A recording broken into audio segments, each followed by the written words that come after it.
Good evening and welcome to the Milford Board of Selectmen meeting from Monday, February 24th. Before we begin our work this evening on town business, I want to take a moment on behalf of the Board of Selectmen to recognize Jen Walsh. Jen Walsh, as everybody knows by now through the media, was named the North America's 2013 Coach of the Year out of 120,000 coaches nationally. Jen was identified as a very special individual, a unique individual, something that this community's always known. She works with young people, and especially those in the Special Olympics. And it's our great pleasure and honor to have you here this evening, Jen. People might wonder at home what it was that took us so long to respond to your high achievement and your recognition across North America. But the first thing I want to say is you have a very busy schedule. I do. In addition to your coaching, I think it's among 32 other communities. The last time we hoped to schedule you here, you were attending President Obama's speech to Congress. So I know that was a very special event, and you had the opportunity to be Congressman Kennedy's special guest. So what was that evening like? It was kind of surreal, Yeah. and I was really nervous, but afterwards I was like, that was neat. Yeah, yeah. But it was surreal, it really was. I'm sure it's something you won't forget. Forget it. But again, I just want to say that, you know, this recognition that you receive nationally, while the recognition across the country is very, very special, obviously, it's something that this community has known about you for a long time, that there's a special place in your heart for young people, and especially those with special needs. And so we wanted to take the time to read to you, and I'm going to come across there. I'm not going to read from behind here. A proclamation that the board is signed. And it reads, "Be it known that the Board of Selectmen hereby offer their congratulations to Jennifer Walsh in recognition of your dedication, impact, and leadership to the athletes of the Special Olympics in Massachusetts. On behalf of the people of Milford and the Selectmen, extend their very best wishes and express the hope for good fortune and continued success in your endeavors, given this day, 24th of February, 2014, signed by the members of the Board of Selectmen." I want to congratulate you. Thank you very much. We're very lucky to have you, and thank you for everything. Congratulations, Jen. Thank you. Good to see you. Jen, thank you for everything, huh? Okay, thank you. Great job.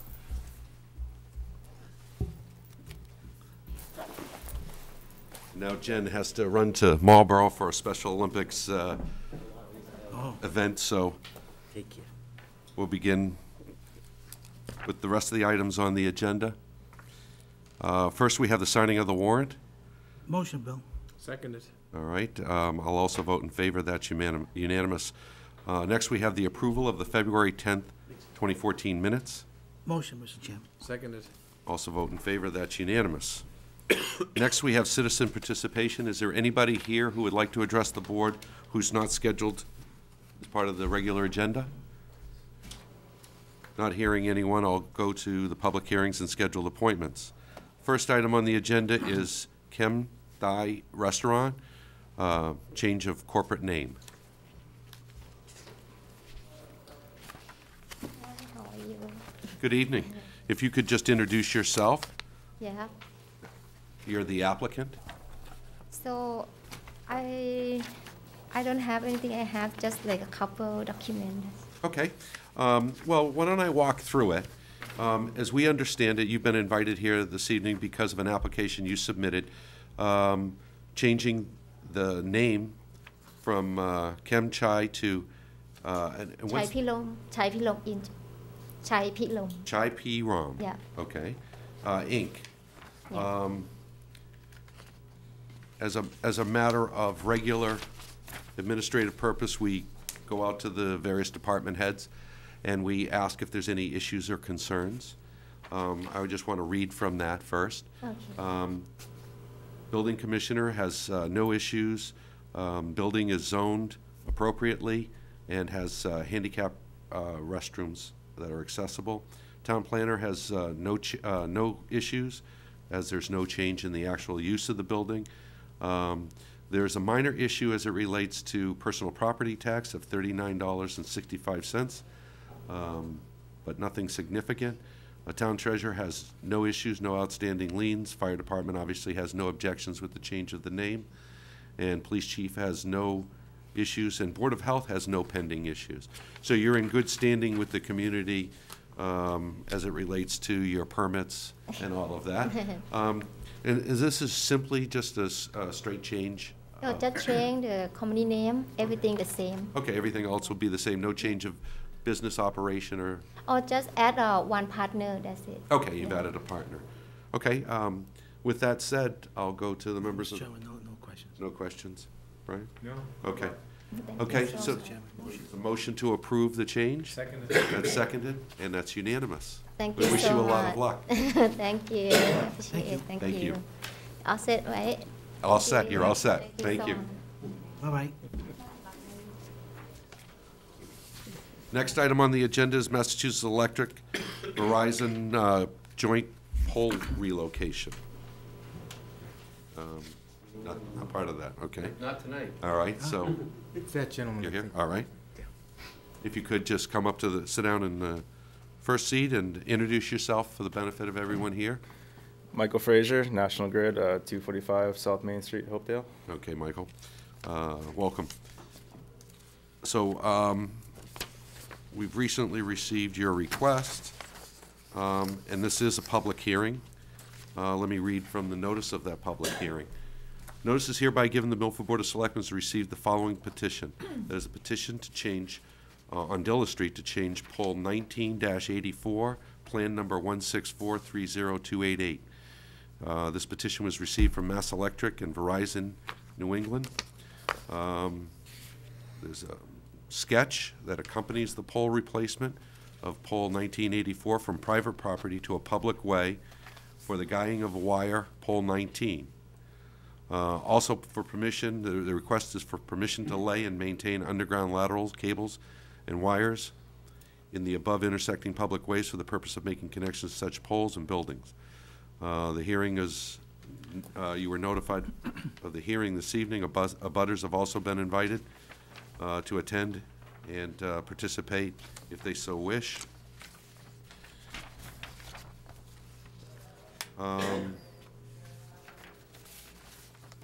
Why don't you describe for us what exactly you're doing beyond what's in the plan, and then we'll walk through the plan and what the purpose of this pole relocation is for.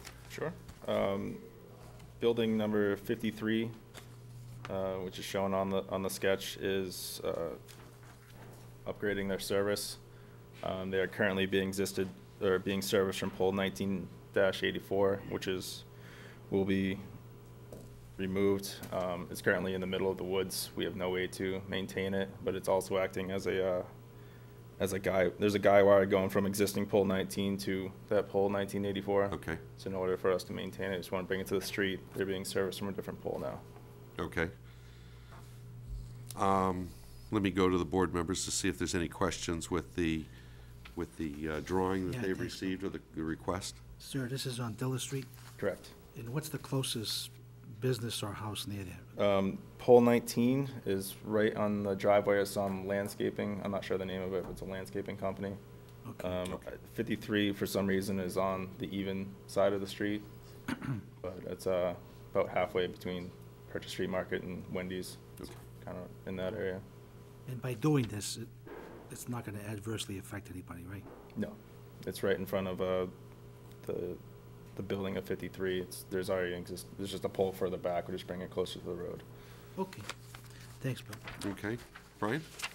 Yeah, I don't have any problems with this. It looks like a good idea, and, you know, because we are getting regular monthly reports from National Grid, it looks as though in December, there were 7 double poles removed, so there's clearly been some progress on that particular issue. I'm happy to support this application. Yeah, I thought it was important to also make note of that and to make sure that your management is clear that the information that they've been providing is helpful It now appears that they're meeting their commitments to this board, and that makes it much easier in reviewing requests and petitions such as this. Before the board renders any decision, I'll ask that if anybody is here in attendance that would like to speak on the topic, we'll invite them to do so now. All right, not seeing anyone, I'll request a motion. Motion, Mr. Chairman. Seconded. All right, I'll also vote in favor. That's unanimous. Thank you. Good luck. Thank you. Next item on the agenda is the town administrator's report. Thank you, Mr. Chairman. First of all budgets under the jurisdiction of the Board of Selectmen are on target. As you know, we are now beginning the budget process. The Finance Committee has approved a 0% increase in departmental expense budgets. Salary expenses are to be adjusted per contractual obligations for union employees and Personnel Board recommendation for Article 2 employees. I do want to again commend Highway Surveyor Scott Crisafulli, his workers, police chief, and also our town custodial staff are doing an excellent job in handling the several snowstorms we've had in recent time. As you remember, last meeting, we talked about the transportational bond bill. We have now received official notification from State Representative Fernandez that the following Milford-related bond amendments were included in the 2014 House Transportation Bond Package. First, design, permitting, construction, right-of-way acquisition for Phase 1 of the Veterans Memorial Drive alternate route project in the town of Milford, Beach Street to Central Street. $2 million to be expended for railroad crossings within the towns of Grafton, Hopedale, Milford, and Upton. $150,000 replacement of the Dilla Street Bridge.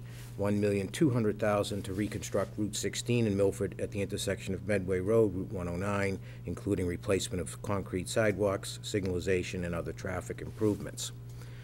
I do want to report to the board that Acting Tax Collector Terry Dias has now set up an online payment center for payment of excise, personal property, and real estate taxes. The online payment system can be accessed via the town website. So it is in operation now, and obviously for the fourth quarter tax payment will be operable.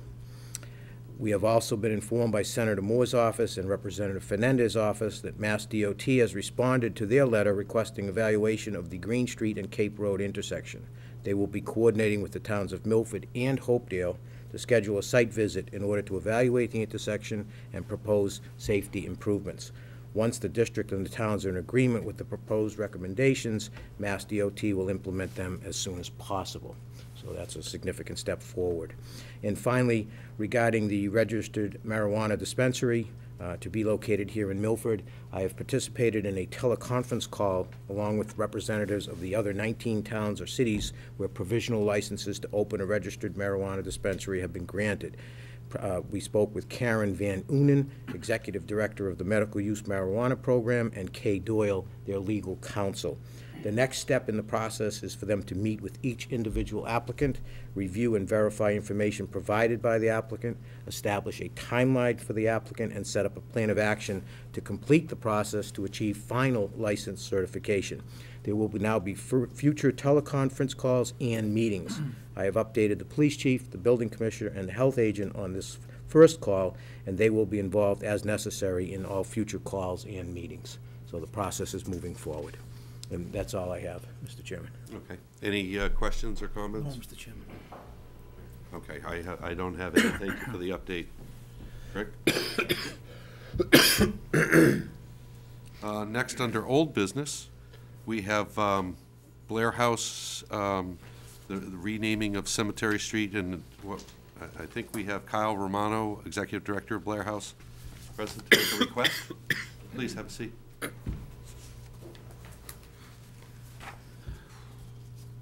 You want to introduce yourself for the benefit of those at home and Sure. recommend? My name's Kyle Romano. Work at the 20 Claflin Street at the nursing home. Jim Boudreau, Construction Manager for Essex Group, ELC Construction. Yeah, and I'm sorry, you wanted to address the board as it related to this topic? Yeah, as we were requested by the board, we did go to a meeting with the Historical Commission, and it was very informative, and a lot of conversation was given about what names should be used and what shouldn't be used. A letter was written. I don't know if you have copies of the letter. We do. do, And 'cause I have you're cop- referring to the February 13th, 2014 Yes. letter from the Historical Yes, Commission? I am. We have that. Perfect, because I have copies if anybody needs them. All right. But we started with different names and thought processes and how to go about getting a name in the historical commission, or community rather, or district where we want to make the change.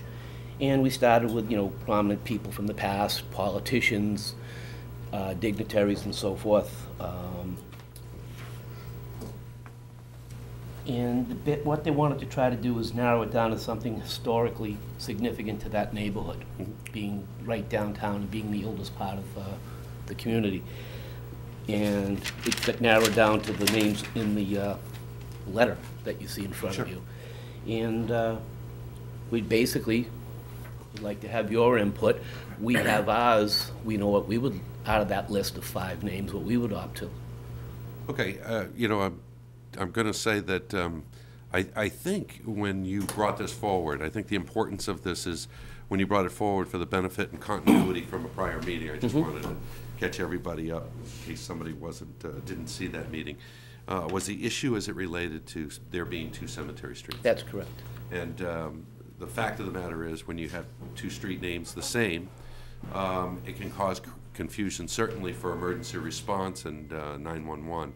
And so that's not a situation that we wanted to continue with. I think this board is in complete agreement. And I think the question was raised by a board member, Selectman Murray, about the historical significance and the consistency among the streets. I think we have enough information that's been provided, and if it's of interest to the board this evening to make a decision, we can discuss that. I'm not sure we need help further beyond what the Historical Commission has provided. Rick, I did ask a question. I don't know if you were able to find the answer to this yet. Because what I'd like to do is from the standpoint of process, look and see what other are there other similar situations in the community where we do these? I did look into that process, spoke with the police chief and the town engineer, and as far as we know, no, there are no other situations that should arise with duplicate street names. Okay, very good. At least to my knowledge, there is not a policy, nor I've not read one or ever seen one, as it relates to the naming of streets. Typically, we take submissions, those that have been provided by builders or developers on new streets, and that goes through its own hearing process and building process. But there isn't a guiding policy as it relates to street names and conventions. Typically, you'll see those streets named after children of builders or whatever. But this is a unique case. I'm not sure it requires a policy. I'd be certainly be willing to entertain that.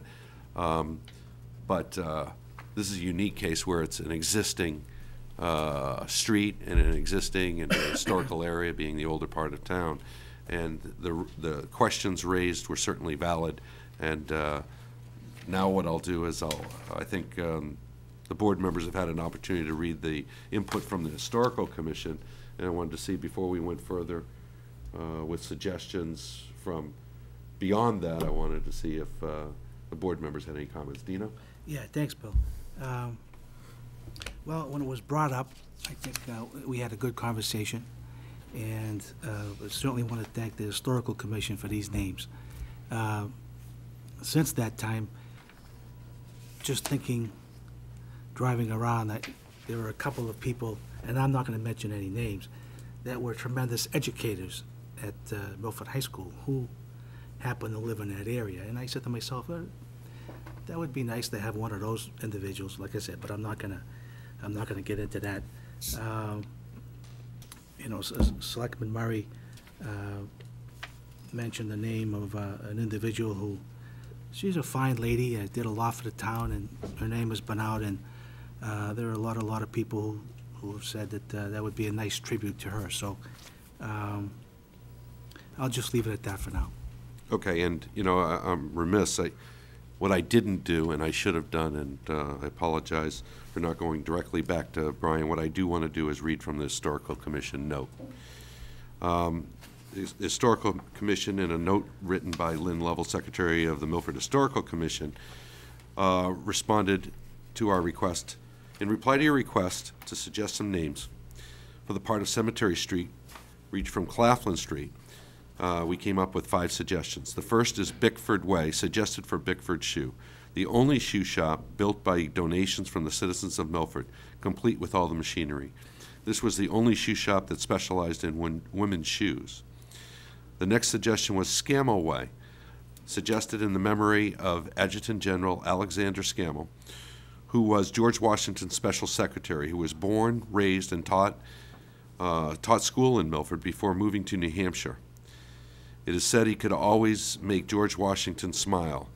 And as a note, he was killed in Yorktown and lost his life in Yorktown. The next recommendation was Old Village Way. The 4th suggestion was Heritage Way or Lane. And the 5th suggestion was Historic Ave. So those are the recommendations that came from the Historical Commission and a request that we had asked them to become involved and respond. I'm sorry, Brian, I'll go to you now. Thank you, Mr. Chairman. Yeah, I want to thank the Historical Commission for the work that they did to provide us these names. I think there are some very good ones here. But as I think about this situation, I kind of go back to the thought that struck me when it first came up, and I really think that an appropriate name would be Sinahella Way. You know, Mrs. Heller was on the planning board probably for close to 30 years. She was an integral individual, an integral part of the community in terms of laying out all sorts of subdivisions and plans of roads throughout the town. And I would venture to guess that she was probably instrumental in putting together the assisted housing bylaw that the Blair House now operates under. So, I mean, that's what my thought would be. I think that would be a very appropriate way to honor the memory of the work that Sinahella did on behalf of the town of Milford. Okay, so that we have 6 suggestions, 5 from the Historic Commission and 1 from Selectman Murray. At this time, I'll look for motions to be made. Are there any motions to pick from the 6 suggestions?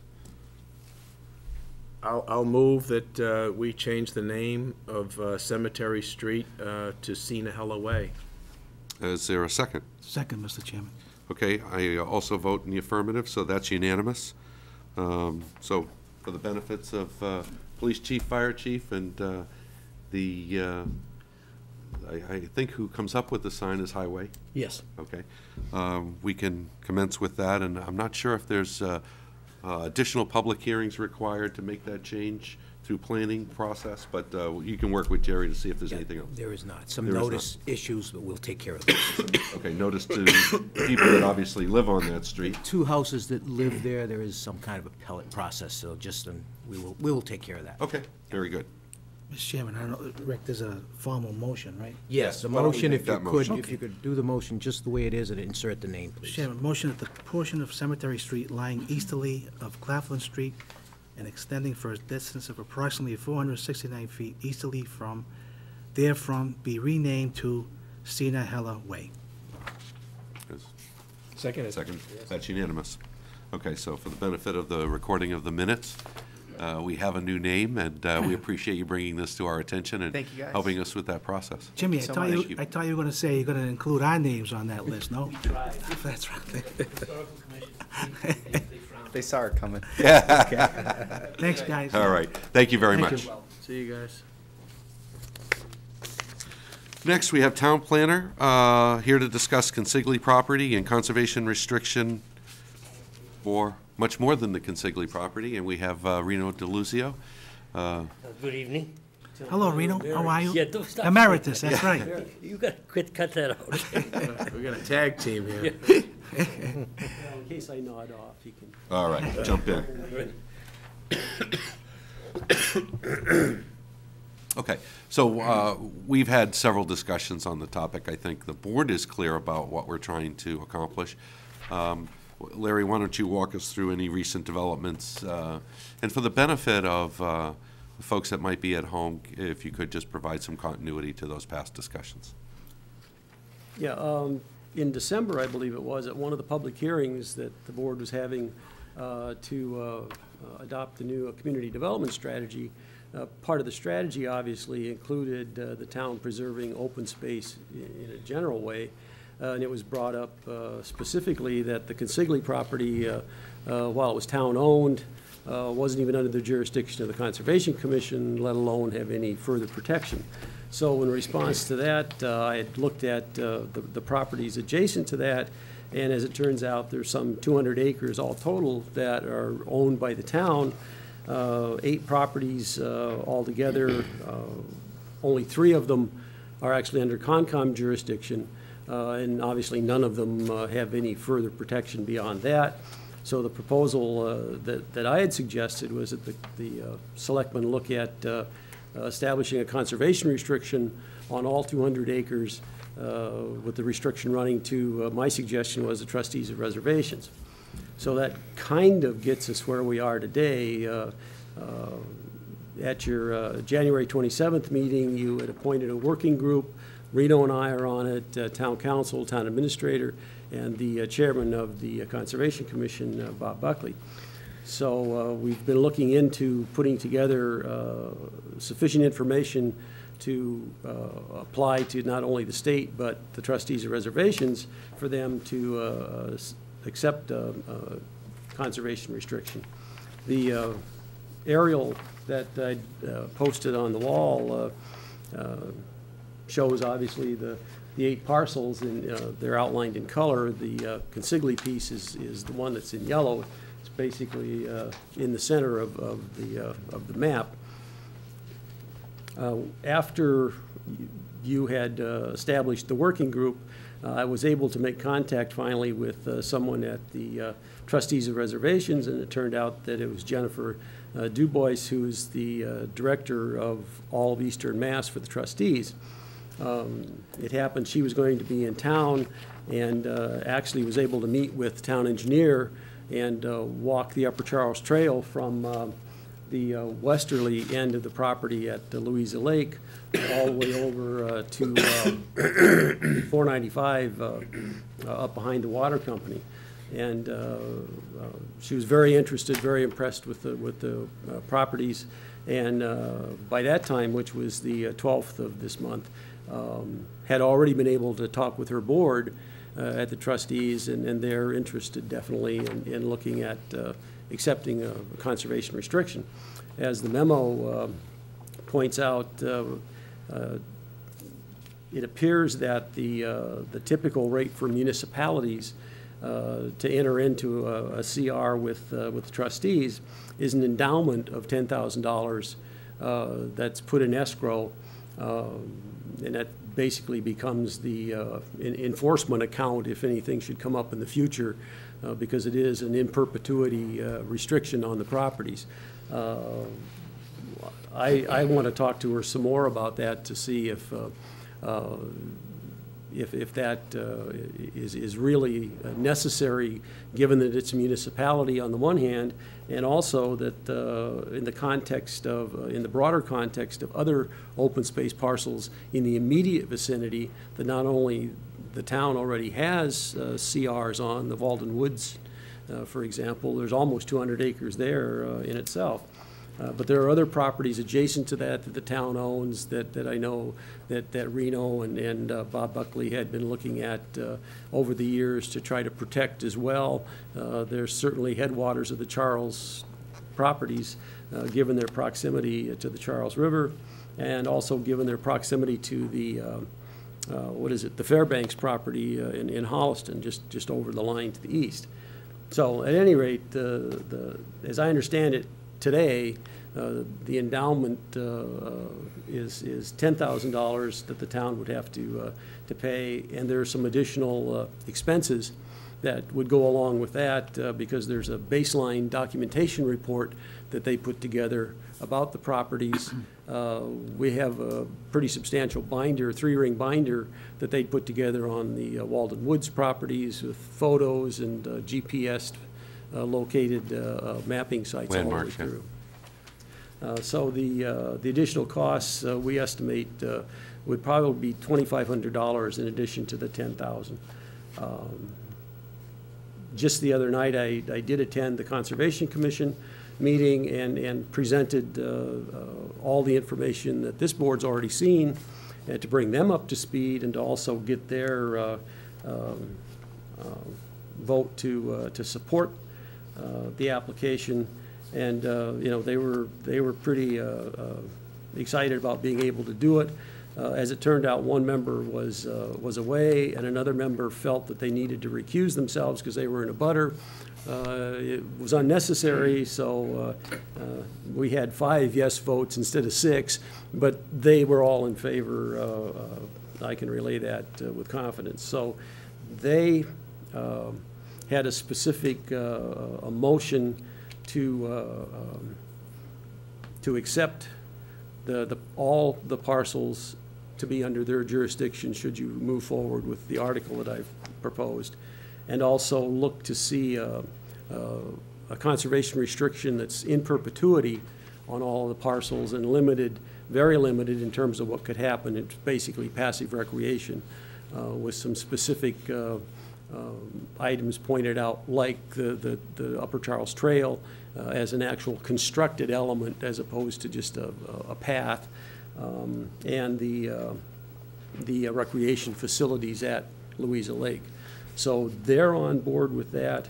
I had included an article for your review that Town Council has already reviewed. It's the second page of the current memo.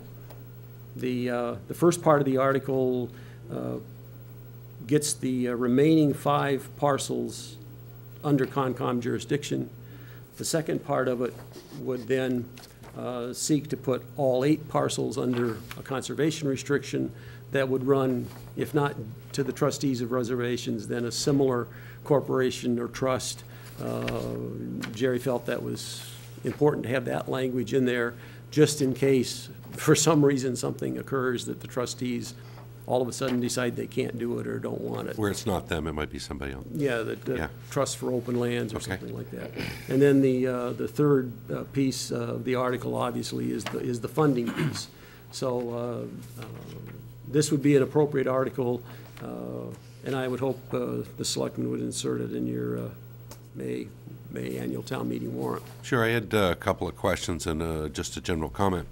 And we'll go to the other board members as well before we make a vote. So there may be those that are sitting at home or those in the room who aren't sure what would happen if we didn't do that.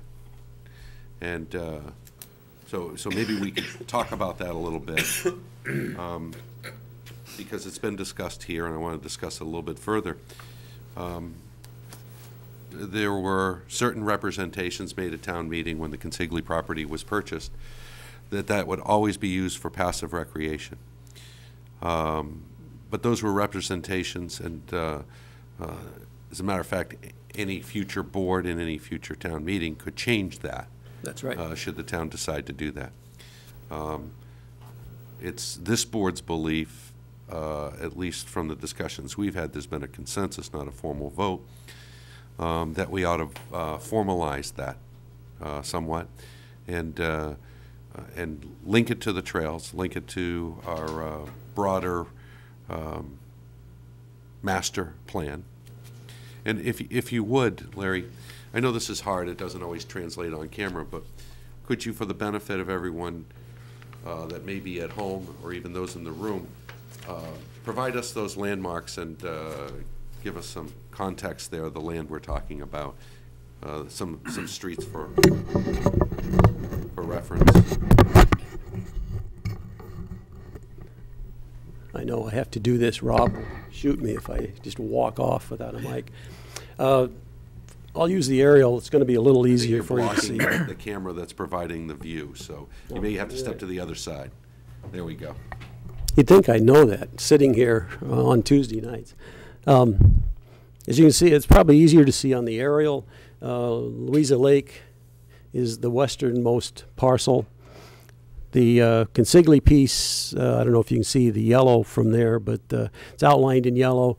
That was the Consigli parcel and the little house lot that was most recently acquired, and the house has been demolished. So if you could outline 495 Dilla Street, Purchase Street for us? 495's over here.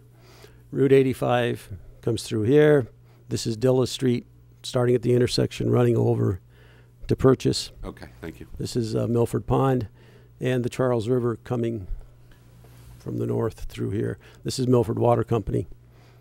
Quinchepog, the subdivision here, which is why one of the members thought he needed to recuse himself, but he didn't. Anyway, so the next parcel going to the east would be the open space parcel that was deeded to the town as part of the planned residential development, the Dynasty 3 planned residential development. The central piece here is the so-called town forest parcel. And another piece that was directly east of that, which was actually acquired before the town forest parcel, has been considered, I think, traditionally part of the town forest. And there are two other properties going to the east that are just north of the water company property. The farthest east actually goes across the Charles River, which runs right through the middle of it.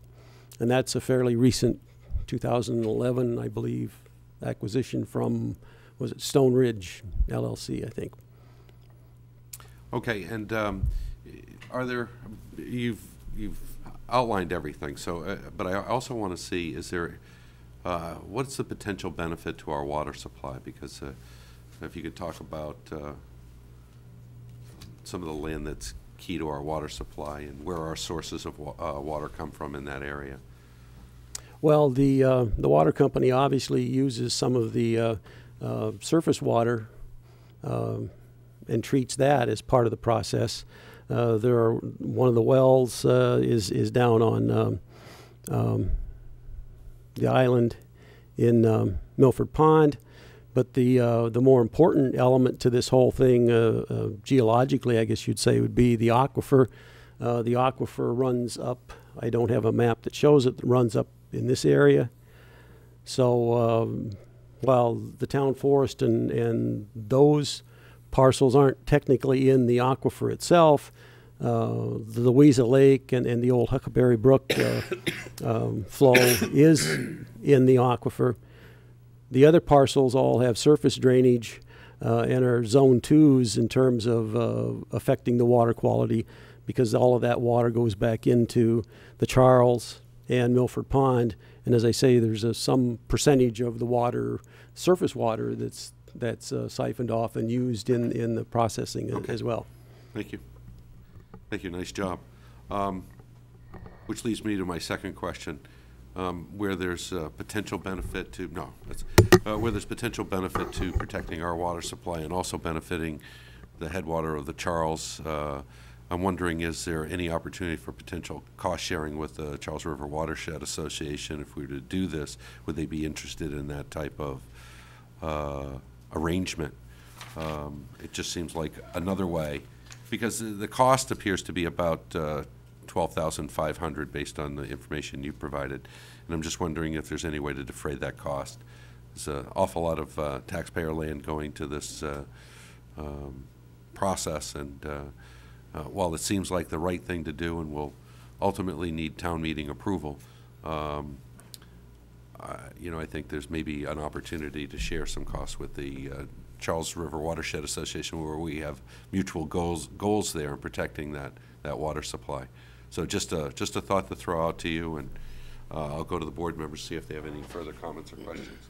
Mr. Chairman, that's a good point on the Milford Pond project. We've had numerous discussions with the Charles River Watershed, Bob Zimmerman, and basically I think what he'll probably do is give a note of approval. I mean, we've asked him for money in the past as well, but they never could do that for some reason. But I think if you're trying to do something to the Charles River watershed and trying to improve waterways, they'll certainly, because there are a lot of governmental agencies that probably may have to get involved at some point, so at least they can give a letter of approval.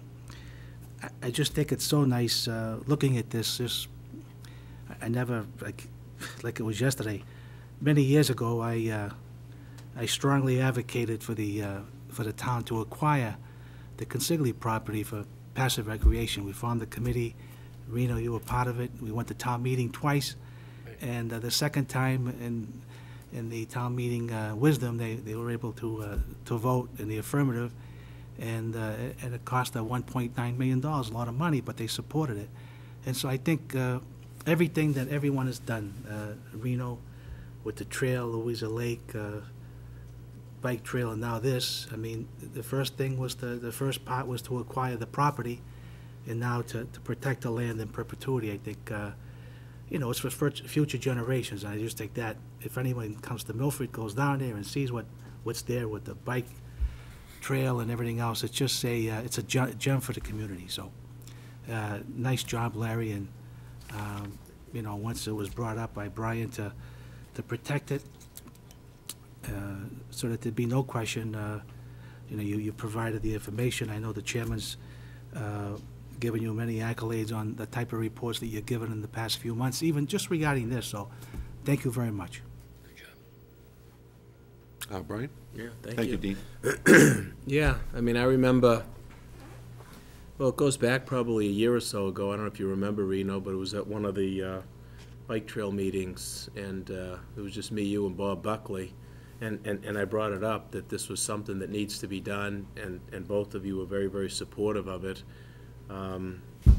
We got sidetracked a little bit with some casino, but now we're back on track anyway.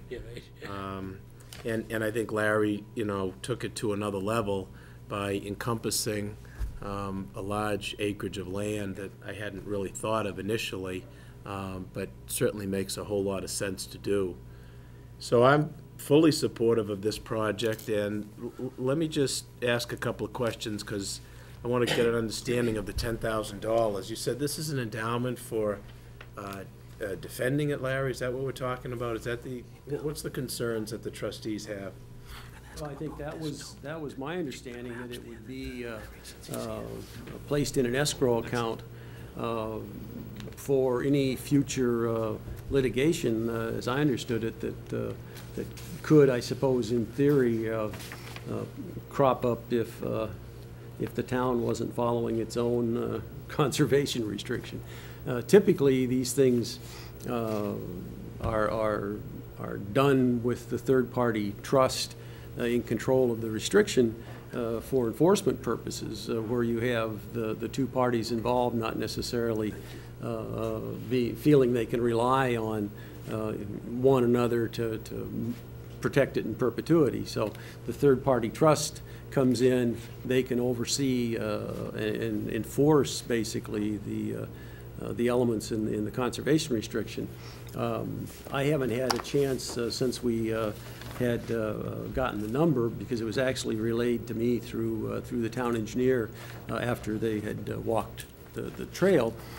So I haven't had a chance to speak with the director myself in terms of verifying if that's just the standard fee for municipalities, whether, as Dino says, some of it might be able to come down, or we could have other people involved. But to some degree, it is, as I understood it, for any future potential legal costs that they might incur. Now, there may be other fees that come out of that over a period of time, but that's what we've got to get clarified. My concern was in terms of our tight schedule with the warrant closing in a couple weeks, that we would need to have a much better handle on at least what the amount was. Now, the warrant article is drafted open-ended. It just says an amount. Yeah. So we would still buy ourselves some time to Sure. clarify what it is. But I wanted to know, and I assumed you wanted to know sooner rather than later, if we could start tying down the actual amount. So Yeah, no, that's okay. So, I mean, I suppose I mean, I understand what the principle is, I guess, to have a fund of money there in case it has to be enforced. But, you know, I don't know that there's anything that says that that fund of money actually has to be held by the trustees. I mean, the town could essentially appropriate a $10,000 account and mark it in a separate account at the town, I suppose through a town meeting article, to be dedicated towards reimbursement of any enforcement costs. So the town wouldn't be surrendering any funds.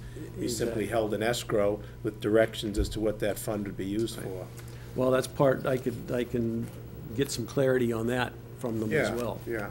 But even so, I mean, if we're talking about 200-plus acres, worst-case scenario, if in fact they do, for lack of a better term, charge $10,000, I think it's certainly worth it.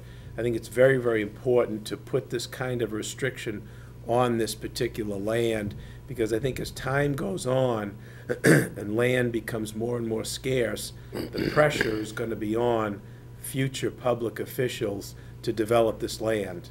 You know, we don't know what kind of business is going to be coming in, promising all kinds of things. We don't know what kind of pressures are going to be on the community for new schools or fire stations or whatever. So the pressure is going to be great, I think, in the future to develop this land. But I think it's incumbent upon us, right here, right now, to say, not this land. You know, this, if nothing else, will lie in its natural state for future generations. So I feel very strongly about it. And I want to commend both of you, as well as Bob Buckley, who does a great job on the Conservation Commission and on the Bike Trail Committee, for really having a lot of interest in this and fleshing this plan together. Yeah, and as if I might say, as Larry pointed out, this particular area is probably one of the most sensitive land areas in the town of Milford, because it is at the headwaters of the Charles, and if there is opportunity for an underground source of water, this would be a prime candidate. This land would be a prime candidate for that, and you know, as we can protect the land around the resource, it really is a low-cost way of ensuring water quality, rather than man-made structures to improve the water once it gets to the pumping station. Right.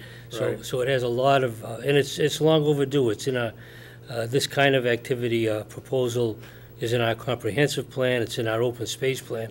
So for a lot of years, this board has put on paper that we should be doing these kinds of things. And finally now we've got a way for the public to access this open space via the bike trail. Prior to the bike trail, all that land, except for the Consigli property, was inaccessible. We all knew we had it, but nobody could get to it, enjoy it. So now there's an opportunity for that. And as Larry said too, there are other town-owned parcels on the easterly side of Route 85 that are also in the Charles River watershed area that are sensitive as well. Again, more opportunity for preserving this sensitive land from development. And keep in mind that we're probably, in my estimation, maybe it's a little more, 75% built out. And if you look at the percentage of open space, just protected open space we have in the town of Milford on the total land area, it's probably well below what we should have for our size and for our population.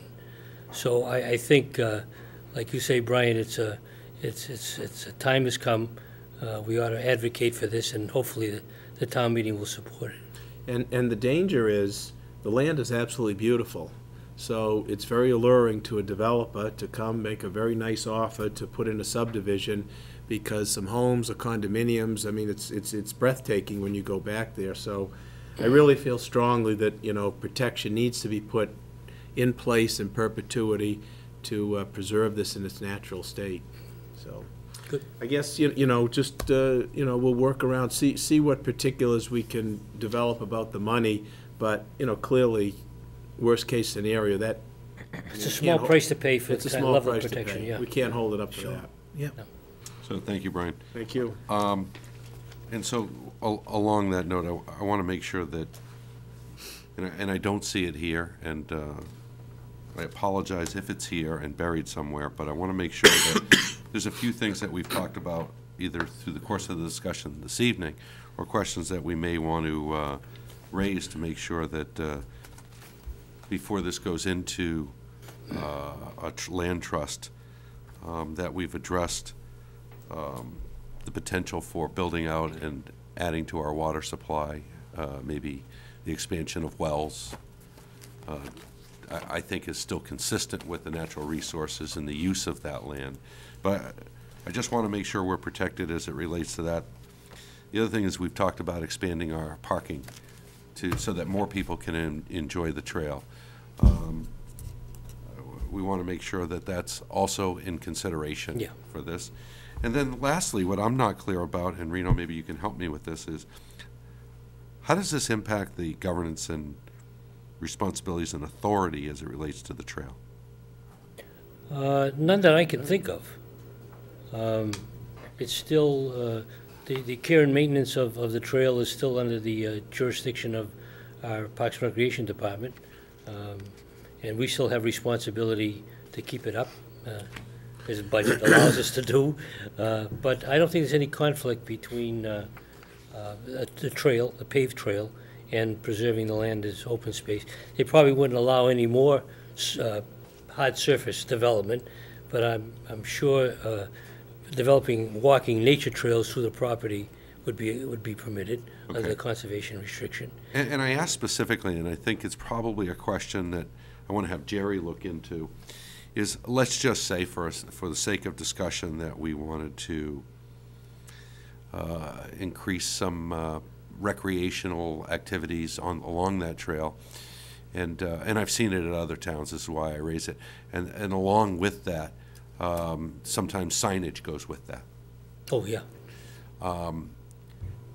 Would we then have to go to the trustees in order to be able to place that signage, or is there easement to the trail where we have a certain level of authority? I just want to make sure Jerry has the opportunity to weigh in and talk about the types of things, once it goes into trust, the types of things we can and cannot do. And if you could share with Jerry the types of things maybe your committee has talked about over the years as it relates to the trail, of things that might be done that have either not been done, potentially were considered, put off, so that Jerry would have some context for that question. So specifically, the three things are water and development of future wells, the trail and responsibility and authority, where we would have to seek additional authority or approval for things along that trail, and then the last is the parking. If you could see Jerry on that. I think these are some of the types of questions that would likely be raised at town meeting anyway, and it's good to have that, an understanding of that. And then any language that we draft as we go forward can have that into consideration. But I share with the other board members the desire to do this. I agree that there's potential down the road for other development, and who knows what might come down the pike. 5 years ago, we probably wouldn't have considered talking about a casino, but we were. I know it, yeah. So, with that said, there's no specific vote by the board this evening, but I think you have an understanding of where this board is on this topic, and let's seek that additional guidance and see if we can move forward in time. If it's not this town meeting, for some reason, and I'd like it to be, so I'm not trying to skate on that or delay that for any reason, then maybe it's the next one. But I think we should signal to everyone beyond the committees that have been involved to date, this is something we intend to do, this is something we're driven to do, and this is something that we're going to bring to town meeting as soon as we can put a bow on the particulars of funding and the legal aspects, I guess, if you will. All right, very good. Thank you very Thank much, you. gentlemen. Thank you, Reno. Thanks, Larry. Next, we have a update from the town administrator as it relates to IT, Yes, thank you, Mr. or Chairman. information technology. Yes, thank you, Mr. Chairman. Brief background, we knew a year ago or so we needed to improve our technology in our town, in our schools. First step in what I see as a 3 or 4 step process was an assessment. We did hire a company, World Band Technology, to do that. We did the assessment. It showed what we already knew we needed to improve. We had a fragmented system. Provided us, again, another benefit with a complete inventory of equipment, hardware, and software. Once we completed that step, we went to town meeting in October and asked for the establishment of an IT department, separate and distinct from what we're doing now. We asked to have that department funded, and town meeting did that to the tune of $100,000. Now we're at the stage where we need to do two things: structure that department, that is, set it up by way of personnel, and, as importantly, budget. The task force has been meeting to discuss how we should set up the department. The discussion has tailored along the lines of a chief technology director, an IT director, someone at the top. We also, though, would like to add something we didn't have before, is a technician. As to the chief technology director, we are pretty much close to finishing a job description that we would like to present to the board, including a salary range. I want to be clear, we are looking to hire a new chief technology director. We are looking for a fresh set of eyes, a new voice to lead our department. As far as the technician position, I have already met with the personnel board. They have approved the support technician position as an hourly rated position at grade 6 of the compensation schedule, with a salary range of roughly $38,600 to $48,300. We now need to establish a budget. I am working on a budget, and we'll have that budget within the next 2 weeks. We are looking in the neighborhood of $150,000 for salaries for the two positions. We then would like to include, what for lack of a better term right now is a general expense budget. Would include office supplies, consulting, miscellaneous. For example, if we wanted to subcontract out, it would give us the opportunity to do that if we had a specific project. So again, I will be preparing that budget with the assistance of town accountant and the task force within the next 2 weeks. Keep in mind that right now, 40% of the IT director's salary is paid through the Selectmen budget and 60% through the school. So while we're really looking for $150,000, $80,000 of that is going to come out. So we're looking for an additional $70,000 when you think of it that way, okay? Because remember now, if we're going to have a separate department funding that chief technology or IT director position, we will take that out of the Selectmen budget and most assuredly out of the school budget. So the next step, and probably a crucial step, is the new director. Once he or she comes on board, then we want to get direction from that person to lead us into the future for technology. I do want to stress it's a gradual, step-by-step process. Each year we will need to reconsider both personnel and budget, but we need to begin to address, I think, the school needs and town needs. I just want to make one other point, is currently we are keeping up with our tech needs. Okay, I did an RFQ for work on an as-needed basis hourly, and World Bend Technology was the low bidder, so they are doing work on an as-needed basis. In that regard, we have implemented a few things that I think are beneficial, that will benefit any long-range plan we develop. Number one is a ticketing system. All requests for IT services now come through a ticketing system. It actually comes through my office. I have access to it so that I can see it. So I can see a ticket when it's opened, and just as importantly, I can see a ticket when it's closed. So I can see what has come in, what has been done, and more importantly, how long it has taken to complete that. So it's our IT 911 system. I guess, yeah, you could call it that. I'm finding, at least in Town Hall, department heads and employees seem to prefer that. They can see the status of their request. Obviously, again, I'm also seeing the requests, because right now I want to keep up with repair and maintenance and add those things that I think we need to add that fit into our overall plan. We have, for example, last Friday, we installed antivirus uniform systems on all the computers here at Town Hall. What we found is we had a fragmented system. different types of antivirus systems on different types of computers, so now we're uniform. That's the approach, I think, and again, with the new director's guidance, we want to take, whereas that we have uniform systems on our computers, et cetera. So again, right now, doing repair, maintenance is needed. I feel we're moving in the right direction. I hope the board understands that we need to continue to improve. It is a gradual, step-by-step process. It will probably need to be altered and amended as it's ongoing. I have been working closely with the task force and also closely with Superintendent Bob Tremblay. We are in agreement, and again, we think we are headed in the right direction. The next meeting, I believe, here is March 10th. We should have, again, a job description, a timeline, and we want to proceed to hire that new head person, if you will. So that's kind of where we're at right now. Thank you, Rick. And, you know, I want to take this opportunity to say what, you know, a lot of people have been providing me feedback. And under your direction, under Bob's direction, the system is slowly getting better. I think the ticketing system is a major step in moving forward because it allows you to prioritize those issues that are enterprise-wide versus those that are single-user printer issues or whatever. Correct. Cabling, hardware that are local versus broad enterprise-wide systems.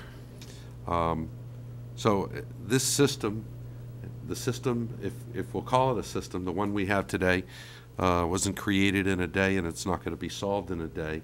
You know, I think as long as we can see the progress, I think the board and the community and the different users have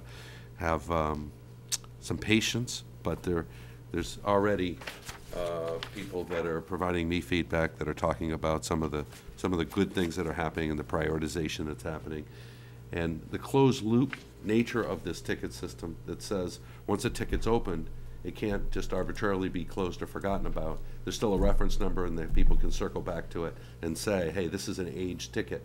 People need to respond to this. They understand it. They always won't be top priority, but at least they know that. We have a priority system, so. You know, you said something tonight that struck me, and I want to make sure I ask this question.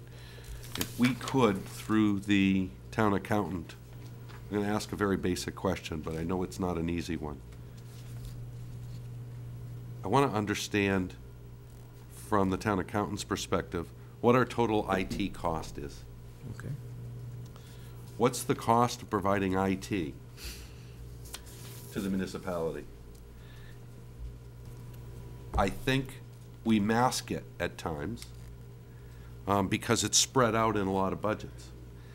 And I think what we also should be talking about as we move forward is, to what extent do we consolidate all of those dollars and make transfers so that it's consolidated and placed into one person? Because I'm not sure that everybody's aware of it, but the various departments, and I know you are because you've looked into this, the various departments, if you peel the onion on the warrant, you can see IT spread out throughout the various departmental budgets. No question, it'll probably be like that in some sense for a while. Again, the IT director's position is one that will come out, so that's a start.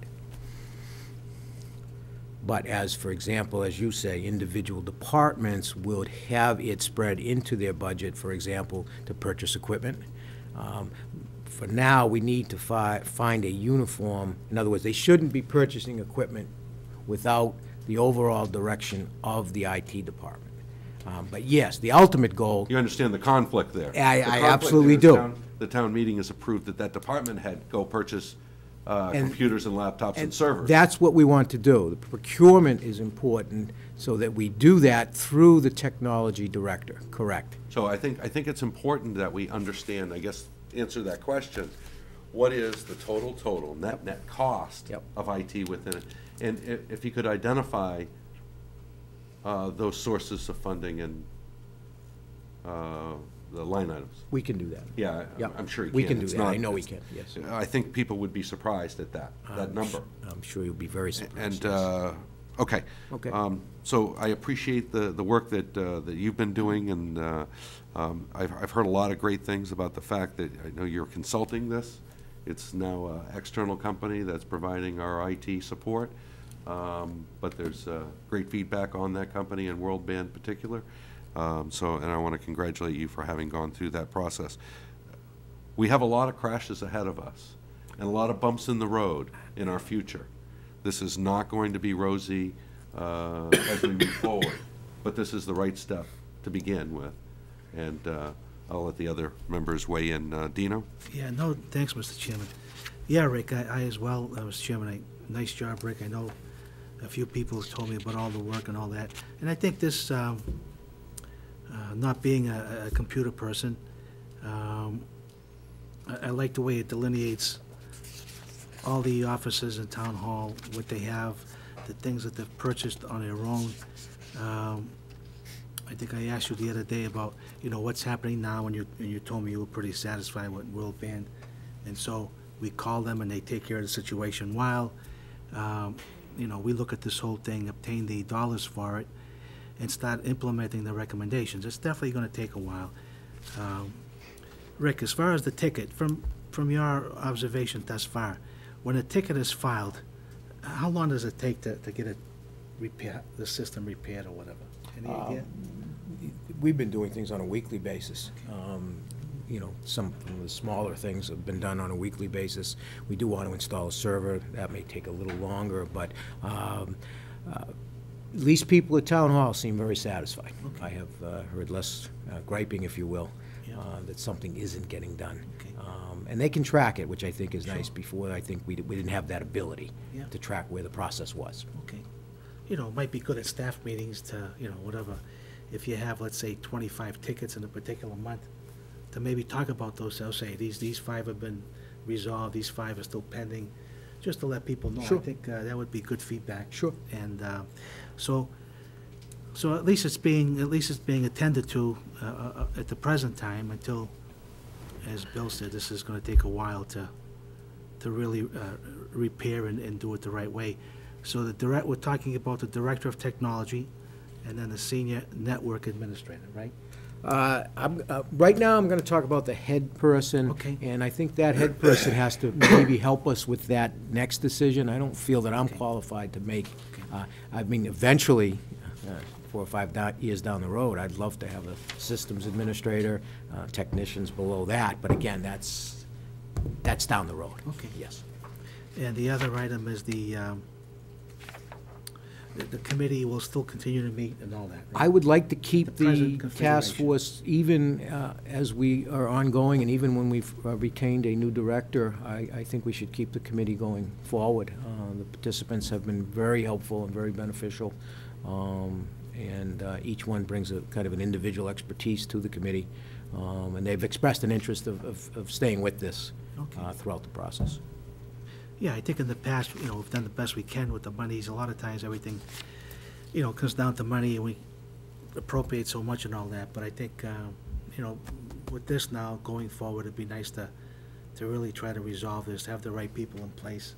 Sure. So that our department heads, the town side, working with the municipal, the school side, is working well, and that not only does it, I think when something is broken, it's not fixed correctly, or we don't have the right people in place, then we don't service the, when the residents come in, we're not doing a good job to service them. So I think everyone benefits by having a good system. And, from the readings and my little experience, these things have to be updated every 3 or 5 years. Yeah, And the it new costs, you need a directors. budget for that, and, Right. and that's just the price of doing business in the right way. Everything's technology, things change quickly. Microsoft is coming out with a new system pretty soon, so it's just amazing. But you have to do it, because if you don't do it, then you'll be behind the 8 ball. So I commend you, highly in the committee and all that, and hopefully, as you said, let's take it step by step, go slowly, but let's have good progress, and then hopefully by the end of this year, we can be in a much better situation than we are now. I think we will be. But nice job, Rick. Thank you. That's all, Mr. Chairman. Thank you, Dean. Brian? Yeah, no, I'm fading fast. Yeah. I felt the way you Sounds felt last great. Thursday and Friday. Sounds great. Everything Thank you. sounds great. Thank you. Rick, I know there was emphasis, and I want to reinforce this. I know there was emphasis in the report on some areas. Just want to make sure that that we stay focused on this. We're not going to have all the servers in place. We're not going to have all the personnel in place. We're not going to have all that today. But there's things that we cannot get lax on, and we need to make sure they're secure now. Yes. And so authentication, virus protection you've talked about, Started there, yep, backup. and the protection of personal information, both of our personnel and of our citizens. We have bank routing numbers, we have social security numbers of citizens, we have, there's private health information that we have. If we're not sure who we're letting in, when we're letting them in, whether they are still, as of this moment when they are authenticated, still employees of the system, and that we're not doing everything we can to protect the personnel information and personal information of our citizens, that has to be the highest priority. Exactly. Okay. And I say that, and I know you've been looking into this, and I just gave you accolades, and you don't have the background. I don't have the background. That's why we're looking for this person to come in. Again, you've been doing a marvelous job as an attorney and a town administrator, helping with this IT and lead this IT effort. But those three things have to be buttoned down. Agreed. Before we do anything else. Agreed. And I know there was reference to it in the report, so I know that World Band is focused on it. But whatever we can do. Okay. And whatever help you need, if there's something we have to do immediately tomorrow, and there's a cost associated with that, please let this board know. I will. Thank Okay. you. Again, great job. Thank you. Okay, town administrator also has the next line item, if that's all the board has as it relates to IT. Fire chief retirement. Asked Rick to outline a process and to provide options to this board. We've discussed what those options are. I think everybody's clear on it, but Yeah, briefly, as the board knows, Chief Tui has announced his retirement effective in May. He served as deputy chief for approximately 14 years, appointed chief in May of 2001, been a dedicated, exemplary fire chief, a good friend to fellow town workers, townspeople of Milford, difficult to replace. However, we do need to obviously replace him. A review of the appointment files for both John and the chief prior to him, John Taddy, shows two distinct methods of appointment used by the board. Chief John Tui was appointed by the Board of Selectmen without an interview process. As the deputy chief, the then board determined he was qualified to assume the role of chief and voted to appoint him chief based on his qualifications and as being second in command as deputy chief. Our current deputy chief has also served since August 2001, almost 14 years. The promotion of a deputy chief to chief has the advantages of preserving continuity and harmony within the department. It also lets each member of the department know that he or she will be provided the opportunity to rise through the ranks to the highest office in the department. So that is one approach that this board could take that I think would work very well in this situation. However, should the board decide to conduct interviews for the fire chief position, my recommendation, if they do decide to do that, would be for an internal process. We would issue a job description, establish a required qualifications process to include education and experience, establish an internal process for qualified fire personnel within the department, appoint an interview panel to question candidates, and make a recommendation to this board. Again, the fire chief, John Taddy, was appointed through that type of process, I want to say back in 1986, I believe. Right now, those were the only two processes I would ask this board to consider, and I would await further direction and discussion from you, gentlemen. Okay, thank you, Rick. You know, it would seem to me that the choices are very clear, and there are really three options, right? To hire exclusively internal, or actually two, and the other one would be to open it up internally and externally. Correct, that's correct. You know, I'm open to the discussions, but, you know, it's my personal hope that this board can move rapidly and quickly in order to send a message to the department that we have within our ranks our next fire chief. And it's my hope that in this case, that it is the deputy chief. But having said that, I'll ask the members of the board their views on that topic, and certainly open to that discussion. And there's not always a right or wrong answer, so certainly people can feel strongly one way or another. I'll open it to you, Dean. Dean, any thoughts? Yeah, thanks, Bill. I just want to say a few words about John Toohey first. You know, whenever we hire a police chief or a fire chief, these are very, very important positions. It's the public safety, people's protection. And, you know, I think John Toohey has been a tremendous, dedicated chief, very well educated. And we all know is you know, even compared to 20, 25 years ago, the job of fire chief now is really changed. It's become very complicated. The areas that one or she has to have knowledge of, especially with the homeland security, the terrorist possibilities, the chemical explosions, and that's things that could happen all the time. And then just the ordinary, well, not ordinary, God forbid, fires and protecting people's homes. And also what we've done in the past 15, 20 years is the EMT. I mean, I think the chief told me once that it was about between 60 and 70% where the calls are for emergencies, heart attacks, injuries at home. So the job of a fire chief is very, very, very difficult these days, and you really have to know so much information. We've been lucky in the past. We've had some great chiefs. I remember Chief Rossetti, Chief DiPaolo, Chief Taddy, Chief Toohey, and you know, Chief Toohey is someone who's is really, really an outstanding administrator, really knows the budget, really knows what's going on. Whenever we ask him to review a particular building or a road or whatever the case may be, flammable materials, I mean, he's right on it. It's tremendous expertise. And, you know, what we want is when the chief gives us a recommendation, that's the recommendation. That's the right recommendation for the community to go forward. So it's certainly, you know, it's a sad day, but certainly a very happy day for John and his family. But he's really done an outstanding job.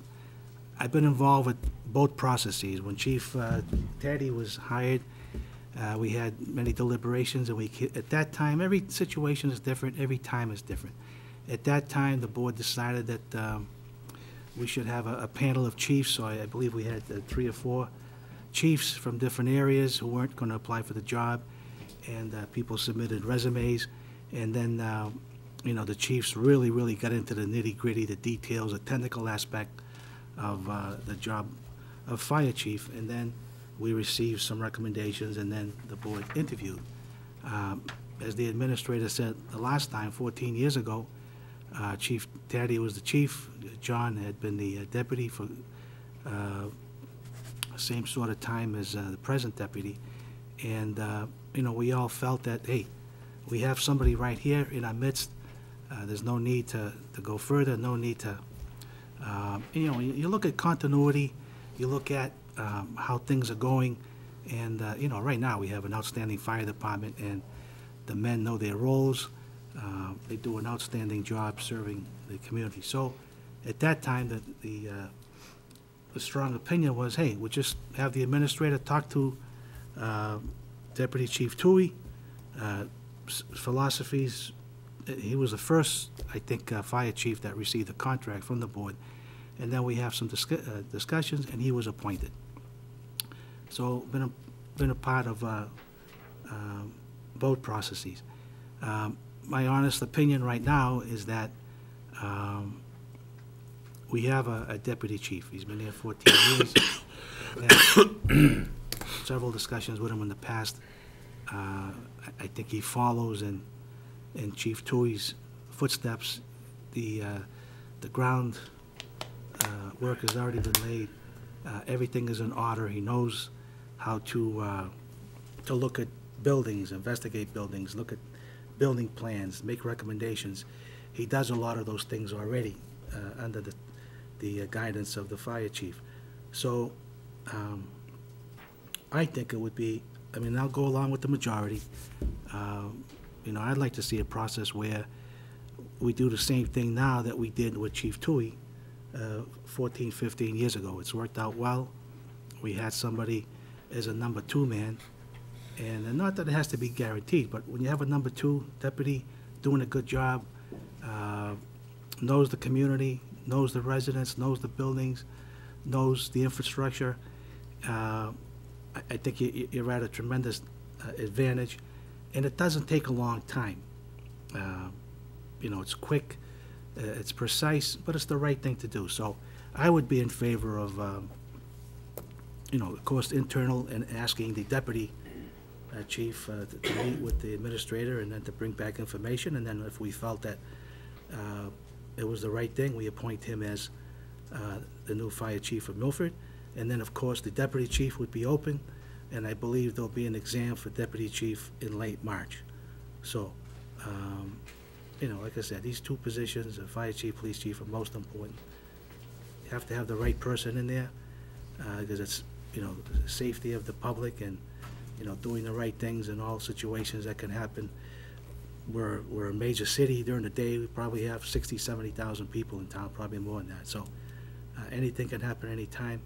And with you know, Chief Tui and Chief Taddy, I always felt good that, you know, the people of Milford were protected, and I'm sure we could do the same thing. So, I mean, that's just a little bit of some background on the 2 processes, but I would be in favor of, you know, Chief Tui being elevated to, a Deputy Chief Tui being elevated to Chief Tui if everything falls in place for everybody concerned.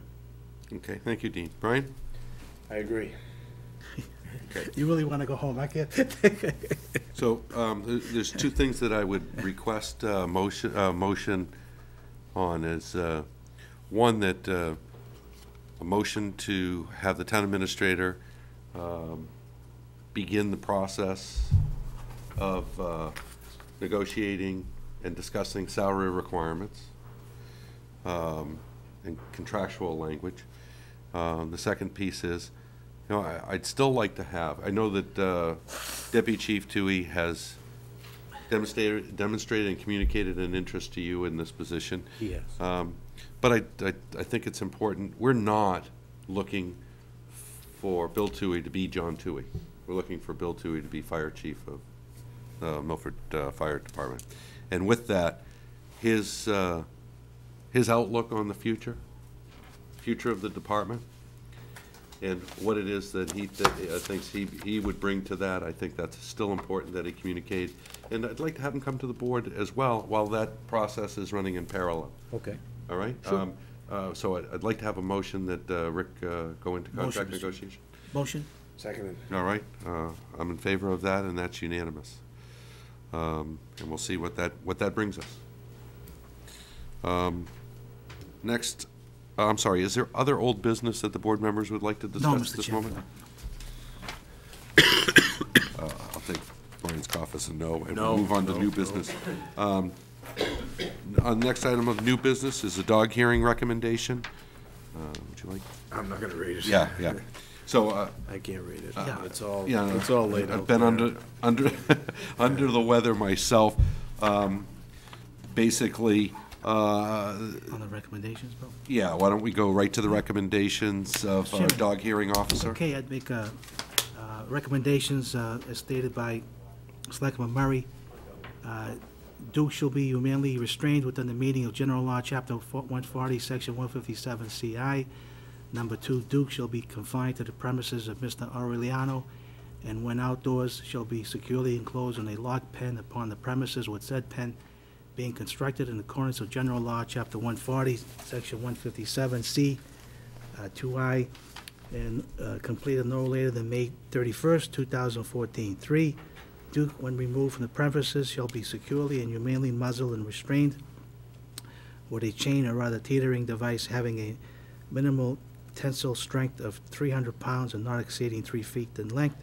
4, Ms. Arellano shall provide to the Milford Animal Control Department information by which Duke may be identified throughout of his lifetime by way of a microchip implementation. Within 1 week of the issuance of this order, Mr. Arellano is found in violation of this order. Duke shall be subject to seizure and impoundment by the Milford Police Department or Milford Animal Control Department, and further, Mr. Arellano will be ordered to immediately surrender to the Milford Town Clerk the license and tags in Mr. Arellano's possession and prohibited from licensing a dog within the Commonwealth for 5 years. And Mr. Murray's last 6, this finding shall be reported to the Milford Town Clerk in accordance with General Law, Chapter 140, Section 157H, and I make a motion for those recommendations. Right, and these recommendations are a result of a dog attack, attacking another dog where that second dog was killed. So with that, there's a motion. Yeah, I'll second the motion, obviously. Just for the board's information, the statute regarding dogs changed about a year or so ago, and this is the first one that we're doing under the new statute. And these recommendations are basically more or less all you can do once the dog is declared dangerous. Okay. Short of putting it down. Good chairman, hearings officer. Yeah, they're always fun. So there's a motion and a second. I also vote in the affirmative. That's unanimous. Next, we have a request from the Milford Youth Center for a one-day license for St. Patrick's Day fundraiser, 7 p.m. to 12 a.m. Seconded. That's unanimous. Bill, can we just make sure, Rick, Yep. that the handicap lift is operational? Yes. Okay. Next item on the agenda, Town Administrator, fireworks awarding of contract. I think we have 2 bids that we received, and the lowest being Atlas Pyrovision Productions. It's $16,900. And what's the recommendation? Unfortunately, the recommendation will be for the second bidder, the higher bidder. The reason for that is Atlas Pyrovision Productions did not provide the bid deposit. It was not enclosed, and the procurement statute is quite clear that we must reject that bid, and where the second bid is within the appropriation, my recommendation would be to accept that second bid. I did clarify with council and also the Inspector General's office. Motion, Very Mr. good. Chairman. Nice job. Seconded. That's unanimous. Next, we have Greater Milford Relay for Life 2014 permit to obstruct. Motion. That's signed off by the police chief, having reviewed this. Seconded. That's unanimous. Next, traffic aid requests for East Charles Street. Motion, Mr. Chairman, for the handicap sign, right? Seconded. Yes. That's unanimous.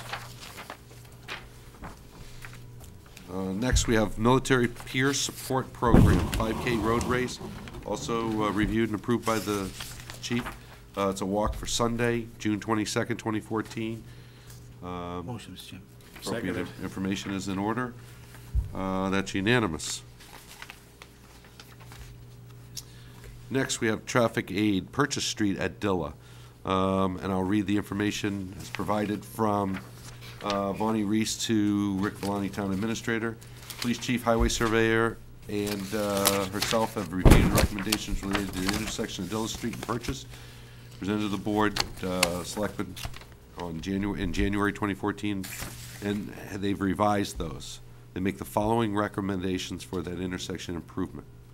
Remove painted island and create a separate left turn lane between Sumner Street and the intersection.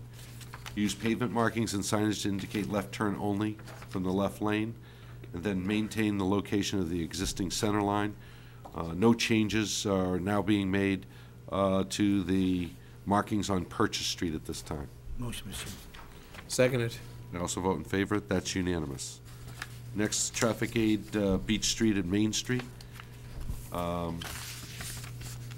Request the Board of Selectmen, the police chief went to the intersection of Beach Street. This is an issue I had raised with the line of sight and the availability of the potential for a right-hand turn. He's recommending that the sign be removed that prevent people coming off of Beach Street to Main from making that right on Red, provided that it's safe to do so. So is there a motion? Motion. Seconded. Also vote in favor, that's unanimous. Next, we have we have correspondence. Is anybody have any new business before I jump to No, correspondence? Right? No. Okay. Next, we have needs assessment implementation. This is a memo from Larry Duncan related to townwide GIS, or Geographic Information System Mapping. This is something I'd like to take up at the next meeting. Okay, sure. We've got it as correspondence, we've got it by way of background. Okay. And nothing time-sensitive about doing this evening. Next, we have information related to, from the building commissioner, Mr. Erickson, related to a property on Temple Street. If there aren't any questions and there's no vote required, is there anything else that the board needs for information? I think Mr. Erickson's here, so. Yeah. I think the only thing, John, you were looking for, what, an appropriation, first an order to raise the building, number one, and then an article to appropriate to do that? Yeah, well, the town now owns the property at Correct. 11 Temple Street. I think the best course of action is to raise the building. And with that, I would suggest putting that on the warrant to, I guess, appropriate the funds. My only question is if it's, as the pictures described and as you described in the report, is there anything that prevents us from raising that property before the next town meeting or before that appropriation? Is it safe to leave in the condition that it's in? I believe it's safe to leave in the condition that it's in for the short term. Okay. Yeah. Not safe to leave in Right. naturally. But I saw holes in the roof, and I wanted to make sure that it wasn't a safety concern for the neighbors, children in the area. No, the building is secure. Secure and It's going to continue to run. imminent risk of falling. Not in my opinion. Okay. So prepare a town meeting article. Are the board members okay with that as a consensus? Yeah, just a quick question. John, are you going to leave the existing foundation, or is that going to come out as well? No, that would come out as well. That wouldn't meet today's code. Oh, okay, so is it still going to be zoning compliant as a single-family house lot? I believe so. Okay, because to me, presumably, we're looking to take this house down, and then hopefully we'll have a house lot available to sell, correct? Correct. A single-family house, but, you know, I don't know what the zoning issue is, and if there's any pre-existing issues, and if we take this house down, is it gonna be non-zoning compliant? You know, that's the only hesitancy I might have, because then I think we'd have a worthless piece of land. Or someone would have to get a variance, which might be difficult. Or, yeah, special permit, but yeah, no, that's an excellent point. I will confirm that. If you could just check on that, you know, just see if I mean, I have no problem, obviously, taking the place down. I thought maybe if we keep the existing foundation, then you've got the footprint, and we can stay within zoning. If the lot is still zoning compliant, then it's not an issue. Yeah, okay. That's the only question I had. Absolutely right. Mr. Chairman? Yes. Yeah, Bill, John, I had the same thought as Brian. Glad Brian asked it. Just, you know, I think for a philosophical point of view, we've had a few of these now, you know. I think a couple years before that. I would just hope, like at town meeting, someone came up to me and asked what's happening with Temple Street, so I think I called you 3 or 4 weeks ago, and then you told me, and I said, okay, write something up, send it in. I would just hope that when things like this happen in a neighborhood, you know, we have the noise bylaw now, we have the blighted, this is much more adverse. We have to go through statutory regulations with the Board of Health. I think Paul's done a great job, and yourself on this. But the only thing I'm saying is that, you know, try to be proactive, work with the town administrator. So whenever you see something, especially, and I hope you begin the neighborhood task force meetings soon as the weather breaks. Yeah. But when you see something, like, I think the first memo on this was like April 2nd, 2012. You know, you could tell right away by talking to the individual who may live there or not live there, if they're gonna be able to do it. And then as it worsens, I think it worsens for the for the neighborhood, and I think everything that we're trying to do, I mean, something like this can really make it bad for the neighbors. So when you see something, let the administrator know, start working on it. Excuse me. And instead of, if it takes a couple of years, let's see if we can get it done, within a year and a half. Hopefully, talk to the people are reasonable, they have the means, they can repair it. Just looking at some of these pictures, though, I mean, it's really unbelievable, and, I certainly wouldn't want to be living next to that house. No, understood. We didn't get, for clarity, we weren't able to gain entrance into that until, like, within the last 3 to 4 months. And why not? I mean, what was the process? We couldn't get any cooperation from the owner. Okay, but there must be a process in order to do that, if we know that the That's outside... what we had to do. Ultimately, we had to take him to court, district court. Right, okay. and, yeah, So- I'll do my best to Yeah, let expedite Ricky it. know, he can, so I think, Brian brought up a situation a couple of years ago, I forgot what street it was on, but the same sort of thing, so, when we see something like that, let's do what we have to do, we want to be compassionate and all that, but, we also have to be compassionate to the neighbors, and when something like this happens, it's too far gone, so if you can start the process a lot sooner, within the law, do it, okay? Okay. Thank you, John. Any other comments as it relates to this topic? If not, I think we're okay with moving forward on an article to raise the appropriate funds to demolish that home. Next, is there any other correspondence the board members would like to go through at this time? No, not for me, Okay. Mr. Chairman. All right. See Brian shaking his head. Everything looks great.